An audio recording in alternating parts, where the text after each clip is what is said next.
Station 2. So ngayon babalik na tayo doon. Kasi ngayon nasa Station 3 ako. Lakad kasi ako ng lakad. Kumbaga nagpapagutom kasi ako.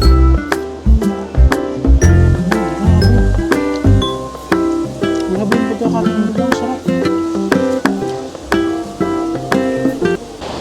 What's up guys? Welcome again sa aking channel. And we are back for Boracay vlog guys. And today is our first day, no? Saturday ngayon, pero itong araw na to is talagang maulan and expected na hanggang bukas maulan siya. And ngayong araw na to walang masyadong water activities na ganap dito sa Boracay, no? Ngayon nga lang umano yung ulan, parang tumigil. Kung mapapansin nyo naman guys, makulimlim, no? Yan. So halos lahat ng mga tao dyan lang na naliligo dyan sa Boracay Beach, and yan yung gagawin nating activities ngayon since wala ngang mga water activities dito sa Boracay guys. Meron mang mga namamasyal-masyal sa ibang lugar kaso kukunti lang, no? So yung magagawa lang talaga natin ngayon is i-enjoy ang Boracay Beach guys, which is important din kasi minsan nakakalimutan na natin i-enjoy yung mismong dagat, no? Madalas ang inaano natin yung mga activities na dapat gawin dito. Siguro ito yung sign para i-enjoy naman natin yung dagat. Naalala ko nung pumunta kami dito, halos wala mang kaming 30 minutes na naliligo dyan sa dagat guys. Halos activities yung ginawa namin, or kapag umuulan, tumatambay na lang kami dun sa mismong accommodation namin, or naliligo kami dun sa mismong swimming pool ng accommodation na inano namin. And ngayon, syempre dahil nandito tayo at tumigil siya, 4:38 ngayon ng hapon guys, and i-enjoy natin kahit mag-isa lang tayo. Medyo nag-aalangan nga lang ako dito sa gamit ko. Hindi ko alam kung saan ko itatabi, no? Pero nakita ko naman yung mga iba, yan, katulad yan, iniiwan lang nila dyan. Siguro naman safe, no? Wala naman sigurong makunguha. Yeah, let's go! I-enjoy natin. At langoy-langoy tayo dyan. Although hindi ako marunong lumangoy, doon lang siguro ako sa mababaw. Let's go! Iiwan ko na siguro itong damit ko. Hindi na siguro ako gusto ko sana lumangoy ng may damit. Kaso kailangan ko ng takip dito sa bag ko para kahit pa paano ma-secure ko, 'di ba? Tsaka mas makita ko yung gamit ko habang ini-enjoy yung dagat. So, let's go.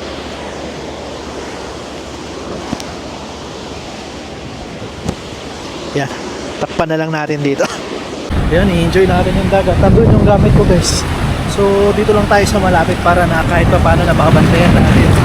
And hoping na naririnig nyo ako nung medyo maingay kasi hindi ko naman pwedeng isama yung yung mic ko kasi baka mamaya pag nabasa na naman masira katulad nung nangyari dati. Yan yung pinakaharap. Let's go. I-enjoy natin kahit mag-isa lang tayo. Kung makikita nyo, no, talagang makulimlim siya ngayon. And low tide siya ngayon. Enjoy natin. Siguro mag-spend tayo dito kahit mga 2 hours. Ang lakas ng alon kaya walang mga water activities talaga.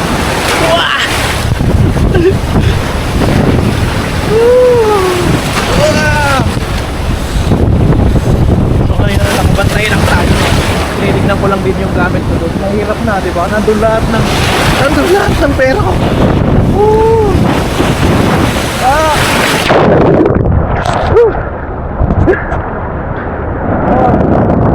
Wah, ang alak. Wah, grabe, kahit alam mo yung kahit makulimlim, pero grabe ang ganda talaga ng kulay ng dagat ng Boracay, di ba? Ang laki ng tiyan ko. Wow. Parang ang layo ko na pero mababaw pa rin. Sarap.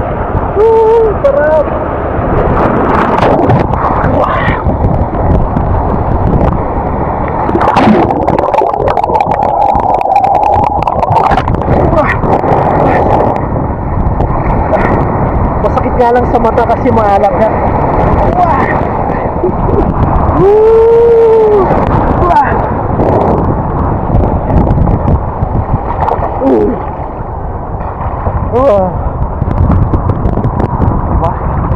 Natural yung wave niya.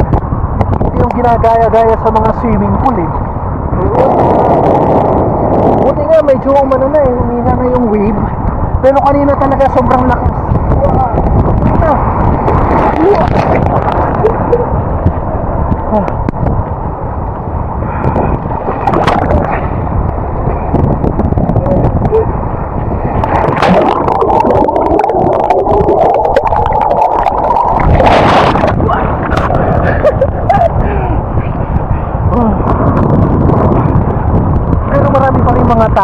Marami pa rin mga tao lumalangoy.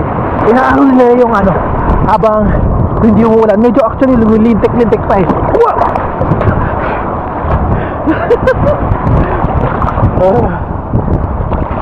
Parang safe naman yung gamit ko doon. Parang wala namang nakikialam. Buti naman. Kasi yun yung inaalala ko. Actually kanina pa ako dyan guys, no? 4 o'clock pa lang nandyan ako. Nag-iisip ko kung ano ba, safe ba yung kaya sa nakikita ko kasi yung iba grupo, pero ako kasi solo lang, baka mamaya lakas.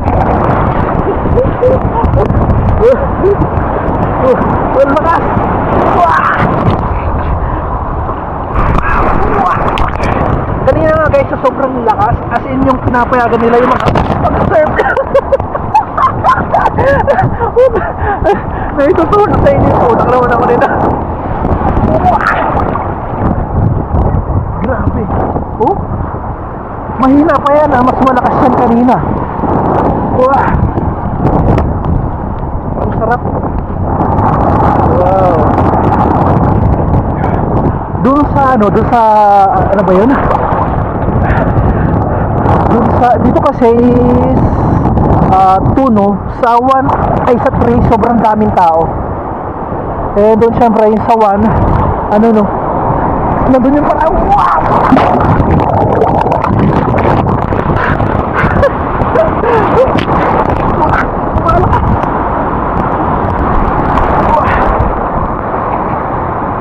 Ang sarap.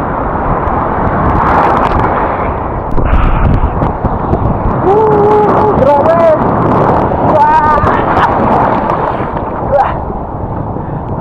Sarap. Parang kaming nagsusulo.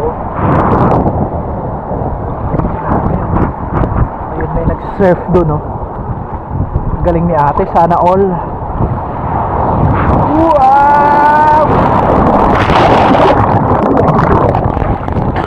Wow! Gusto ko lang i-share guys, meron akong gustong activities na gustong gawin dito.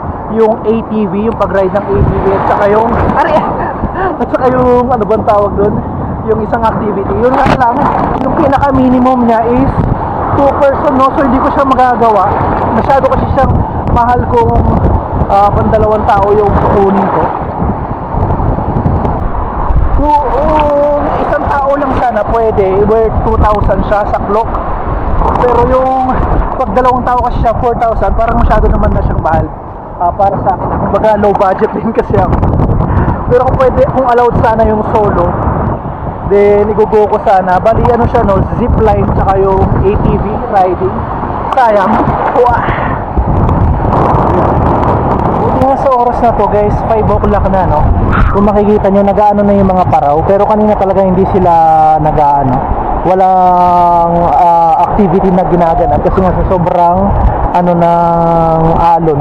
Ayun, no, dami nang nag-aano ng paraw. Kanina asin wala. Tapos kung mapapansin nyo, walang nagpaparasailing. Usually doon sa lugar na ron, maraming nagpaparasailing, ganyan. Or ano ba tawag yun? Yung water diving ba ang tawag doon? Wala. Makikita nyo, diba? Asin bakante talaga. Ganyan.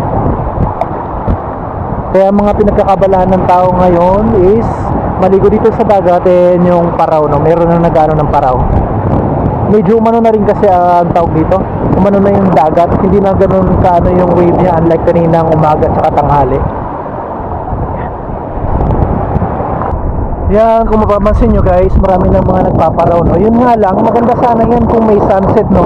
Pero kita nyo naman, grabe makulimlim talaga. Oh, di ba? Pero at least for experience nila, di ba? Grabe. Ayan ang lakas.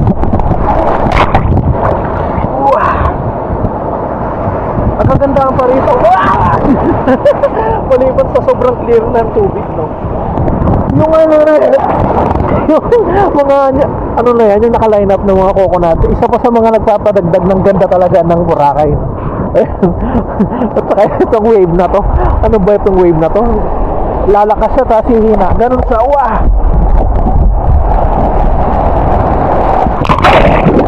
Wah! Yan guys, bali tapos na akong maligo. Almost 2 hours akong naligo, no. Ngayon it's 6:10. Kanina 4:30 ako naligo eh. Kung makikita nyo guys, ayan, sobrang kulimlim na naman, no. Parang nagbabadya na yung ulan talaga.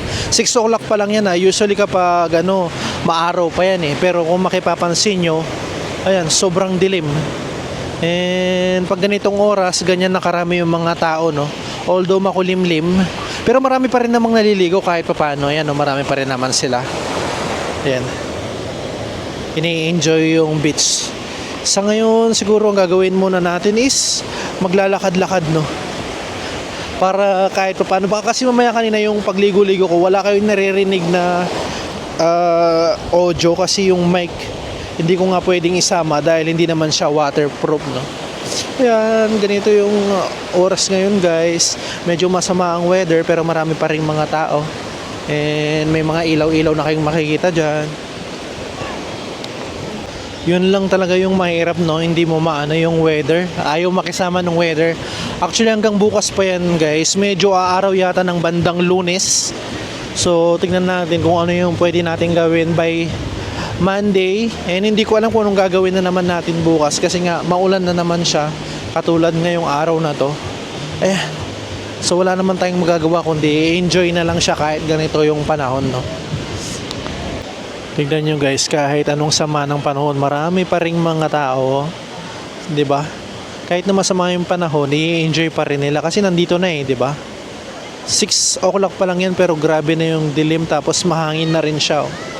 Pero hindi magpapapigil yung mga tao. Syempre yung mga sandcastle ngayon is pinapailawan na and makikita nyo naman na maraming pila dito, no. Yan.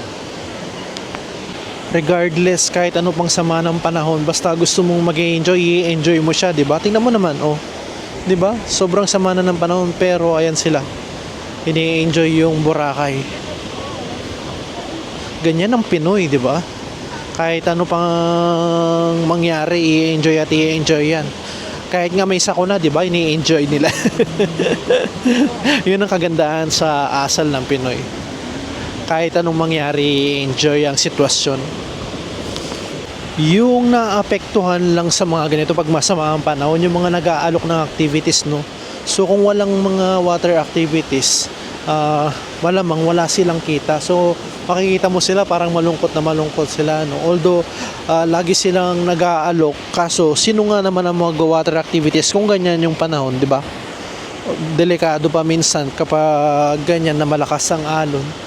And hindi rin naman pinapayagan na mag-water activities pag ganyan kasama yung panahon. So kawawa rin sila, no?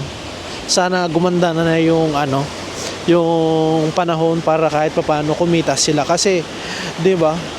Sa mga turista lang sila umaasa ng kita para meron silang pambuhay sa pamilya nila.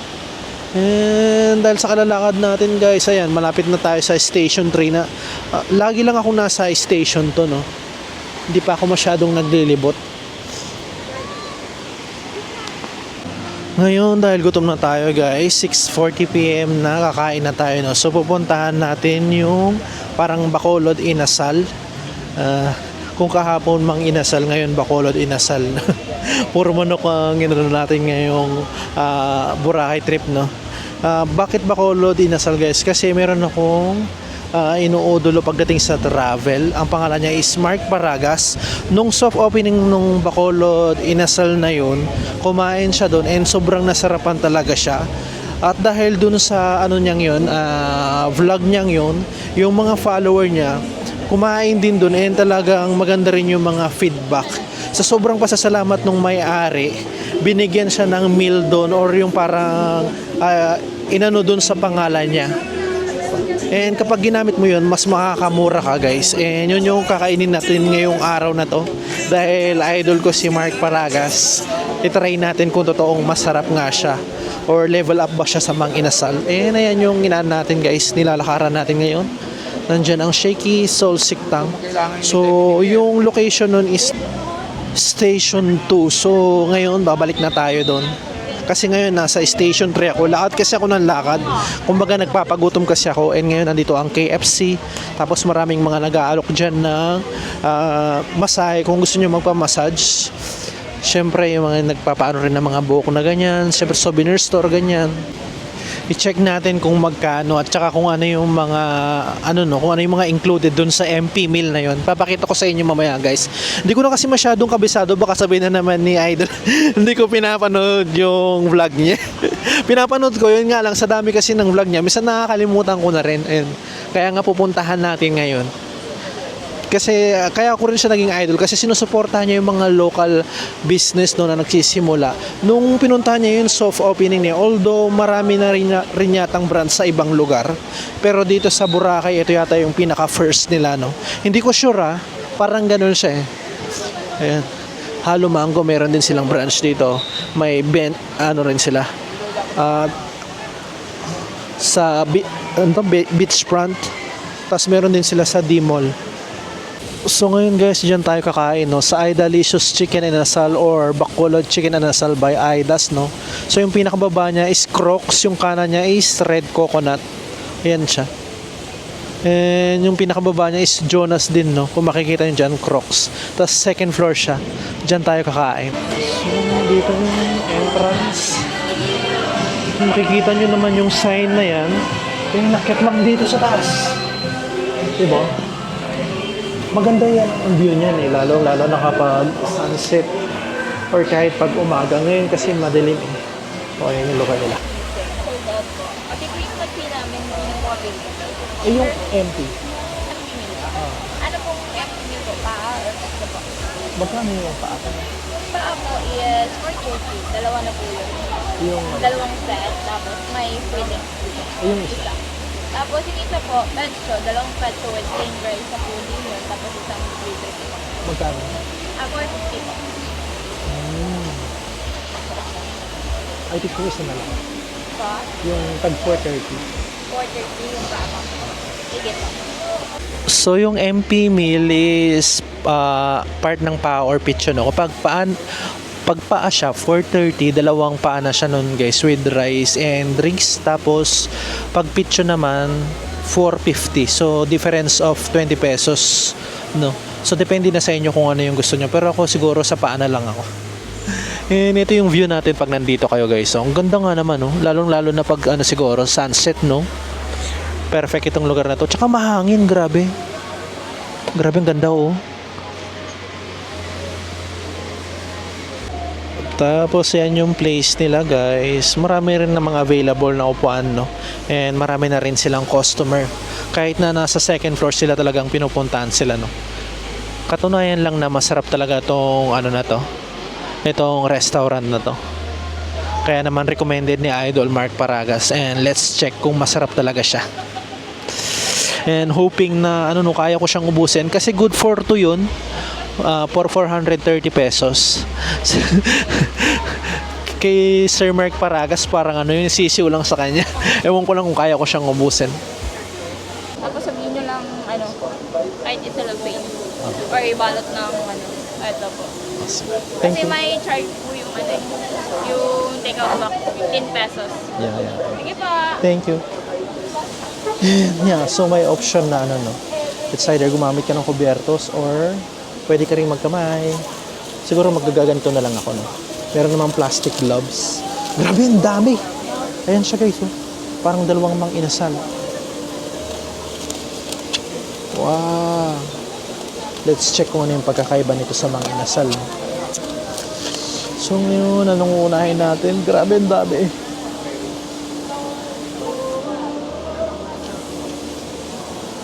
Kain na tayo guys. Umpisahan na. At nang matapos. Ang dami. Wala pa yung drinks no. So ito pa lang yung ninano nila. And let's see. And may kasama pa lang sabaw to. Mamaya daw nila bibigay. Mabilis naman yung servings. Grabe ang ganda ng ambience dito. Yung tumitingin-tingin ka ng mga dumadaan-daan dyan. Then, syempre, anuhin natin yung sili para mas ganahan tayong kumain.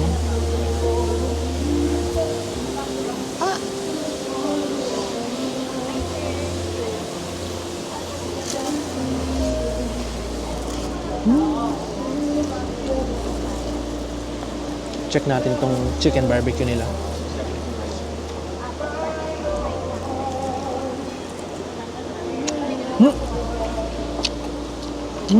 Sarap. Grabe. Grabe yung pagkakatinig lang, sarap.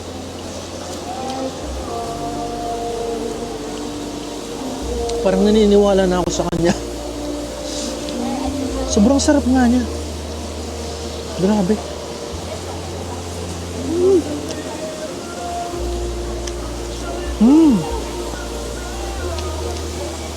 Ang sarap. Mukhang kaya kong ubusin to ah. Kasi pag ganitong kasarap, talagang gaganahan ka tapos mayroon pang siling ganito. Tsaka ang ganda ng pagkakaano nito, yung timpla niya, nanunuot yung lasa. Grabe.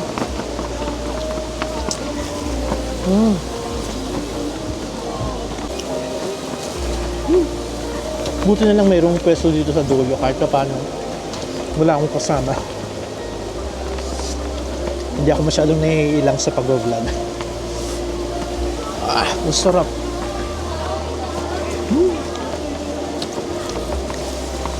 Wow. Saka ang laki nung ang laki ng paa. Yung size.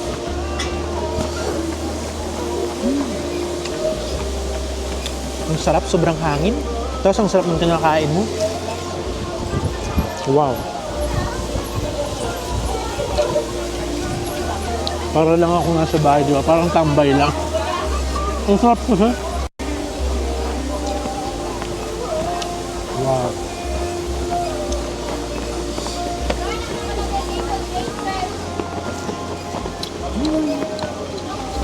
Yung masarap na yung kinakain mo, tapos tumitingin-tingin ka lang sa baba, pinagmamasdan mo yung mga tao naglalakad. Tapos ang ganda siguro nito pag sunset, no? Perfect itong location na to. Yun lang, medyo lumilintik-lintik na yung ulan, no? May option naman kung kunyari ayaw niyang maanuhan ng ulan, meron dun sila sa loob. Mas trip ko lang na dito kumain sa labas. Wow. Sabi ko kanina, parang hindi ko mauubos. Parang mauubos ko ito lahat. Wow.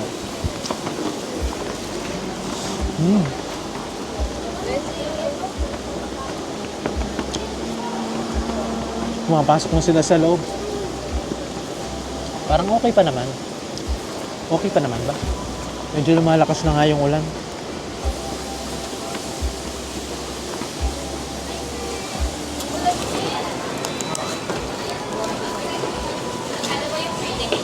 Okay, thank you.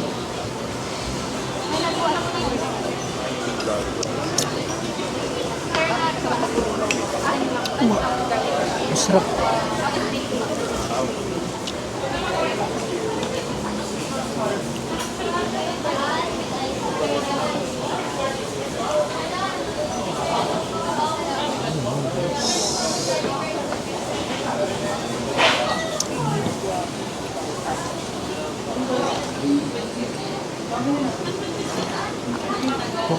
Ang sabay.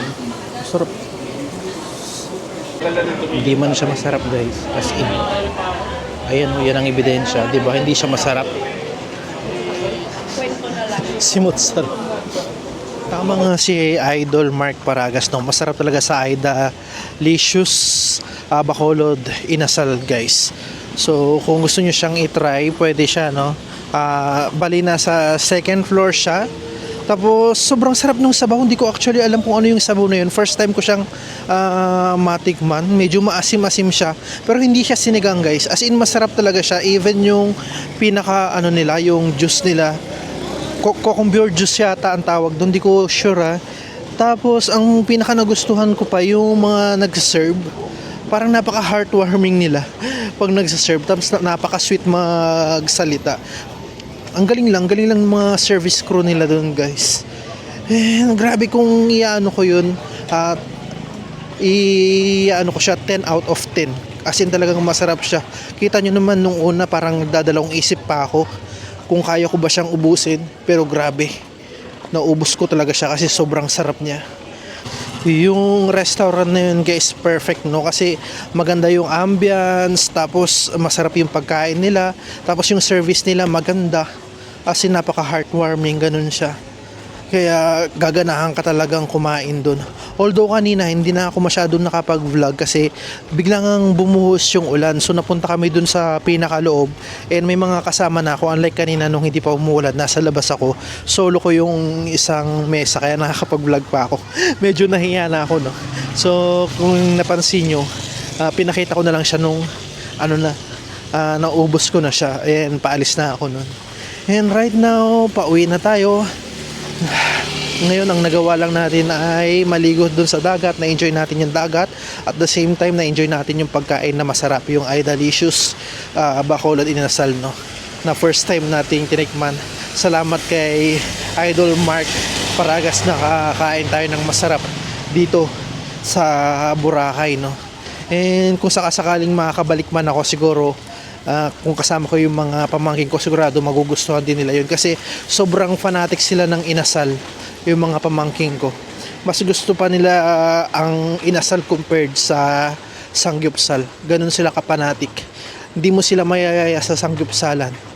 Mas gusto nila yung inasal and palagay ko 100% magugustuhan nila yung lugar na yun. Dahil dyan guys, pauwi na tayo. Tsaka muna tatapusin ang ating vlog and hoping na makasama ko pa kayo sa ating mga susunod na Boracay vlog guys. And that's it for today guys. Bye!